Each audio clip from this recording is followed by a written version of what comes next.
পশ্চিমবঙ্গে চলছে জঙ্গল রাজ। বিহারের জয় পশ্চিমবঙ্গে জয়ে রাস্তা করে দিয়েছে। রাজ্যে এসে তৃণমূল সরকারকে আক্রমণ প্রধানমন্ত্রীর।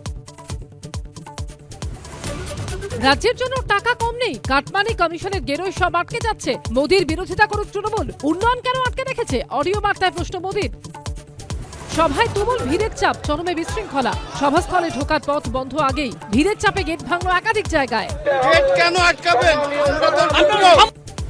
যুব ভারতী কাণ্ডে নতুন তথ্য, পিঠে হাত দেওয়া জড়িয়ে ধরা পছন্দ হয়নি মেসির, জানান বিদেশি অফিসারকে। প্রোটোকল ভাঙায় মাঠ ছাড়েন তড়িঘড়ি, জেরায় দাবি শতদূর খবর সূত্রের।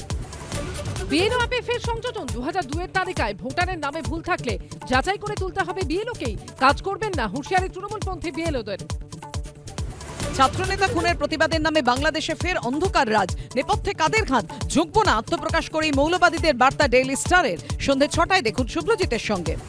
জঙ্গল রাজ থেকে কাটমানি, কলকাতা থেকে অডিও বার্তায় তৃণমূলকে আক্রমণে প্রধানমন্ত্রী। মতুয়াদের নিয়ে কেন নীরব? প্রশ্ন তৃণমূলের। রাত 8টায় দেখুন পাপিয়া ও দেবস্মিতার সঙ্গে।